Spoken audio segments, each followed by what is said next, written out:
Hello and welcome to Indian Story. There is nothing more beautiful and exciting than story. Everybody has a story. In fact, the story is a light. Now let's watch what this story has to say.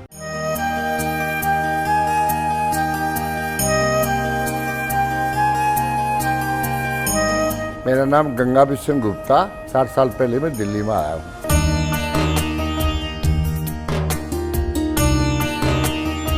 दो चीज की जरूरत है, स्वास्थ्य की और शिक्षा की। ये दोनों काम मैं दिल्ली में किए।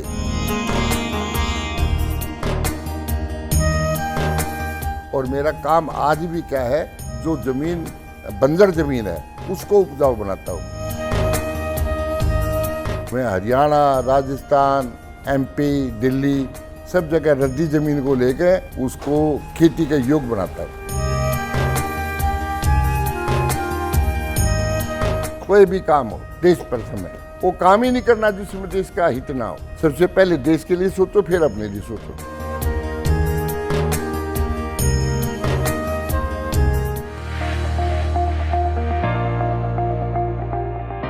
जन्म मेरा हरियाणा में हुआ था।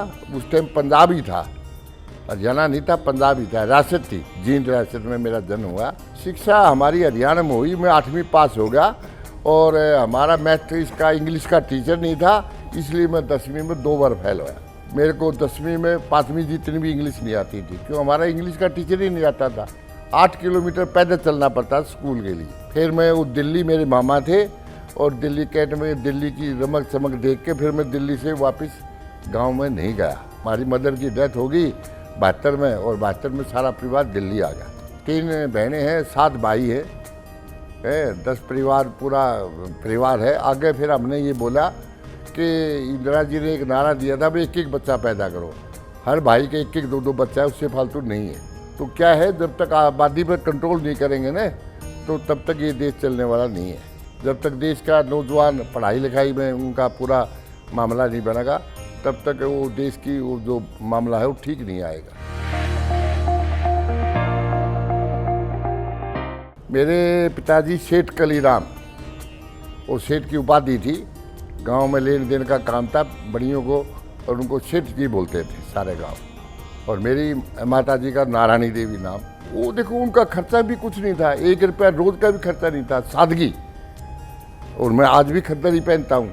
वो बोलते, गांधी जी बोलते थे अपने देश का चरखा काटना, वो बनाना, इसलिए मैं कॉटन का सिवा कुछ पहनता ही नहीं। नहीं, राजनीति में मेरा टाइम है, अब आने वाला है। अब मैं जो है ना, वो पूरा सब चीज़ों को छोड़ के ना 75 साल मेरे पूरे हो गए, तो मैं 75 साल के बाद में देश सेवा, ऐसा घर है इसी बगैर घर है। वो पूरा हिंदुस्तान मेरा घर है। मैं जगह जगह भाषण दूंगा, जगह जगह बोलूंगा, समझाऊंगा। मैं इंदिरा जी के सिवा कोई पसंद ही नहीं आया। वो दबंग थे, वो सब पब्लिक से मिलते हैं, वो पब्लिक से मिलती थी। अटल जी सन 72 में मेरी मदर की डेथ हुई थी। अटल जी हमारे आए थे नांगलरा, दिल्ली कैंट में। मैं कांग्रेस की पार्टी का था। वो इसके उस टाइम बीजेपी की बजाय वो होती थी, जनसंघ होती थी, तो जनसंघ पार्टी के लीडर थे। उस टाइम में मेरी मदर की डेथ में इन्होंने गाड़ी भेजी थी गांव में, मेरे को बुला लिया और मैं भी अटल जी से मिलना चाहूँ था। अटल जी एक मंच में बैठे, मैं कांग्रेस का था, अटल जी उसके थे। अटल जी जो कविता बोलते थे, देश के लिए अच्छे बोलते थे। अच्छा बोलना ही एक बढ़िया बात है, पार्टी तो एक दूसरी बात। और अटल जी कभी भी किसी को, कोई भी लीडर हो, कांग्रेस का हो, बीजेपी का, इस तरह की बात नहीं करते थे। 60 साल पहले मैं दिल्ली में आया हूँ। उस टाइम शास्त्री जी का राज था यहाँ पर। शास्त्री जी, और गेहूं की देश में बड़ी समस्या थी।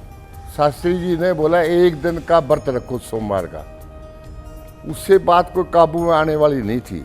उसके बाद इंदिरा जी का जब राज आया, तो इंदिरा जी मेरे राखी बांधती थी आए साल। मैं जाता था, उसका सिपाही था। इंदिरा जी 3 मूर्ति रोड पर आम पब्लिक से मिलती, सुबह सुबह 2 घंटे डेली मिलती थी, कोई भी आओ।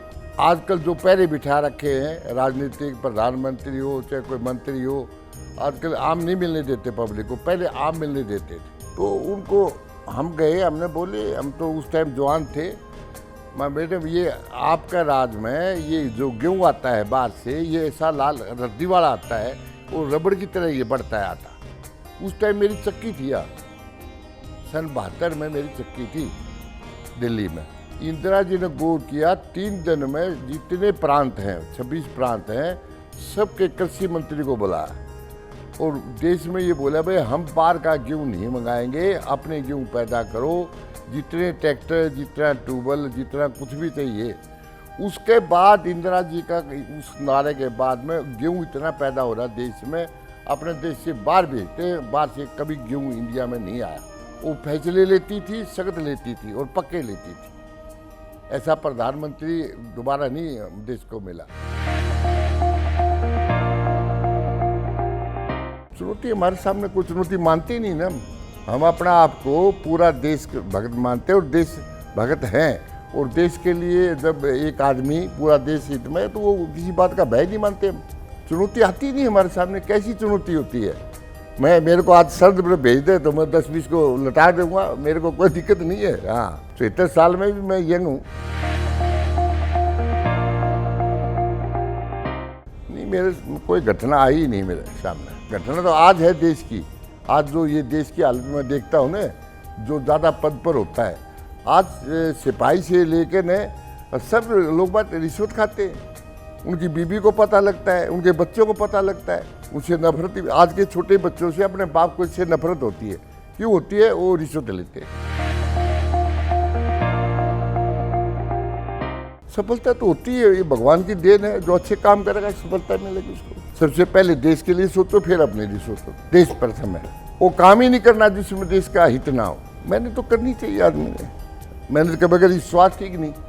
ये कृष्ण भगवान का जो बनाते हैं, आए साल हम पूजा करते हैं, कृष्ण भगवान ने बोली कर्म पहले है, कर्म करोगे सेहत भी ठीक रहेगी। जिंदगी जीने के लिए है, तभी तो मैं 73 कंट्री घूमा हूँ। मैं देखा किस देश में क्या हो रहा है, किस देश में क्या नहीं हो रहा है। अपने 26 प्रांत हैं, कई भाषाएं हैं। हिंदुस्तान भी एक छोटा महाद्वीप है। तरह तरह की बोलियां हैं, तरह तरह के रिवाज हैं, तरह तरह की बात है। वर्ल्ड घूमने से पता लग जाता है। वर्ल्ड जो है इसमें 7 महाद्वीप है, 6 महाद्वीप घूमे और एक महाद्वीप मेरा पानी वाला बाकी है। घूमने से पता लगता है पृथ्वी पर क्या है, किस तरह के लोग हैं, किस तरह से सभ्यता है। अपने से बहुत देश से ज़्यादा तरक्की पर भी है, बहुत ज़्यादा। जर्मन है, फ्रांस है, लंदन है, अमेरिका भी है और बहुत नीचे भी हैं। 1500 किलोमीटर तक मैं गाड़ी चला लेगा, राजधानी की तरह मैं गाड़ी चला लेता हूँ। मेरे को शौक है गाड़ी चलाने का, घूमने का। अपने खेतों में जाता हूँ। खेती के लिए बहुत शौक है मेरे को। आज जितनी फसलें होती है, जितनी उनको सबको मैं किस टाइम पानी देना है, किस टाइम उसको नुलाना है, किस टाइम क्या करना है। खेती का हर एक बढ़िया से बढ़िया चीज़ें, फूल का भी, खेती का भी। ये शुरू से मेरा दादा ने ही शौक रहा है खेती का। गांव का सबसे बड़ा जमींदार थे हम। जो काम नहीं करेंगे तो देश चलने वाला नहीं है। अपना काम भी कर लिया तो ये भी बहुत बड़ी बात। जो आदमी अपना काम ही नहीं करता वो तो देश को पीछे ले जाएगा। सुबह 5 बजे उठ जाता हूँ, घरवाली के साथ चाय पीता हूँ, नहाता धोता हूँ और फिर निकल जाता हूँ कहीं भी। मेरे को कोई ऐसा पाबंदी नहीं है, मैं नौकरी नहीं है। मेरा मन आए तो मैं अपना काम करता हूँ, अपने खेती का ध्यान रखता हूँ, अपने आदमियों का ध्यान करता हूँ जितने मेरे पास काम करते हैं। खान पान जो आदमी का बढ़िया होगा ना तो बीमारी नहीं लगती। खान पान सबसे बढ़िया खान पान क्या है? सब चीज़ें देसी चीज़ खाओ, यूरिया की कोई चीज़ ना खाओ, खाद की कोई चीज़ ना खाओ। काम तो ज़रूरी है, मेहनत ज़रूरी है, शरीर का पसीना निकलना चाहिए, वो बगैर काम करे नहीं निकलेगा। देखो, जो इतने भी अपने महापुरुष हुए, भगवान राम मर्यादा पुरुषोत्तम थे। कृष्ण भगवान जो ये कर्म को ही प्रधान मानते हैं। मतलब कर्म जो है इससे बढ़िया कोई बात ही नहीं है। कर्म करोगे तो सारी तरफ अपना आप ही ठीक है। अपने जैन धर्म भी अपने देश में आया है, बौद्ध धर्म भी अपने देश में आया है, जबकि 10-12 कंट्री हैं वो बौद्ध धर्म को मानते हैं। धर्म तो सब अच्छे हैं, धर्मों में कोई बात नहीं है। बाकी अपना धर्म सबसे महान धर्म है कृष्ण भगवान जो बोल गया इस साल, ये जितनी अपनी मंडली है सारे खर्चा करते हैं, उसके बारे में समझाते हैं। अपने कृष्ण भगवान ऐसे थे, उनकी बीणा, उनकी वाणी में बड़ी मिठास था। अगर मीठा बोलोगे तो आपसे कोई भी लड़ाई नहीं करेगा, तो मिठास बड़ी ज़रूरी है। समाज अपना है, देश अपना है, हर एक आदमी से जुड़ते हैं। अग्रवाल समाज ये सबसे पहले, पूरा इस समाज के आदमी अपने देश के बारे में सबसे पहले सोचते हैं। स्कूल बनाएंगे, हॉस्पिटल बनाएंगे, मंदिर बनाएंगे, धर्म के प्रचार पे बांटेंगे। अग्रवाल समाज तो देश के लिए सबसे पहले काम देश के लिए सोचता है। हमारे बच्चे तो अमेरिका तक पढ़ के आते हैं, तो देश के बच्चे ही पढ़ने चाहिए ना। वो खोलते हैं, इसी बात के लिए खोलते हैं। यूनिवर्सिटी है वो बन रही है, सिंगला साहब उनके प्रधान हैं, ये बैठे हमारे यहाँ के भी प्रधान हैं। काम चलाते ही हैं, मिलजुल के काम करते हैं सारे, ये देश के लिए करते हैं। और हम अग्रवाल में पैदा हुए, हमने बहुत इस बात का बड़ा घमंड है और भगवान से शुक्र है इस बात के लिए कि इस समाज में हम पैदा हुए। कई कायदे कानूनी क्या है, एक जमींदार का लड़का वो सर्द पर जाएगा, गोली खाएगा, एक एमपी का लड़का वो बाप के साथ बैठेगा, मजे लेगा। ये इसमें थोड़ा बदलाव चाहता हूँ मैं। देश में 18 साल के बाद 20 साल 25 साल तक सर्द पर सबने जाना चाहिए, गाड़ी सबने चलानी चाहिए, बंदूक सबको देखनी चाहिए, चलानी चाहिए, सीखनी चाहिए। हर देश का जो टाइम आता है ना, वो टाइम पर सब, ईसा अमीर है ईसा गरीब है, वो 3 साल ये ट्रेनिंग जरूरी है। सबको सर्द पर भागना जरूरी है। चाइना से सर्द बॉर्डर पर, पाकिस्तान का बॉर्डर पर हर नौजवान को जाना चाहिए, चाहे अमीर का लड़का हो, चाहे गरीब का हो, किसान का हो। ये मेरा अपना मत है। मेरा एक पोता है, एक पोती है, एक लड़का है। पोती है वो किताब लिखती है, अमेरिका पढ़ के आई है। और मेरी जो बहू है, लड़के की घरवाली, वो भी विदेशों में लेक्चर देती है, लेडीज के बारे में समझाती है। मेरा पढ़ाई में आतंक था, इसलिए मैं दिल्ली में आके स्कूल बनाए। 13-14 स्कूल है, गंगा के नाम से, गंगा इंटरनेशनल, गंगा के नाम से स्कूल बनाए और हॉस्पिटल बनाया महाराजा अग्रसेन। 2 चीज़ की जरूरत है, स्वास्थ्य की और शिक्षा की। ये दोनों काम मैं दिल्ली में किए। पेड़ लगाए, लाखों पेड़ लगाए। और मेरा काम आज भी क्या है, जो ज़मीन बंजर ज़मीन है उसको उपजाऊ बनाता हूँ। तो मैं हरियाणा, राजस्थान, एमपी, दिल्ली, सब जगह रद्दी ज़मीन को लेके उसको खेती का योग बनाता हूँ। युवा पीढ़ी को हम ये देते हैं, अपना खान पान ठीक रखो और कोई काम करने से पहले वो सोच लो भाई ये देश हित में है या नहीं है। कोई भी काम करने से पहले सोचो भाई ये देश हित में ठीक हो रहा है या नहीं हो रहा है। Yes, we are all unique. We come and go, but these stories are legacy forever.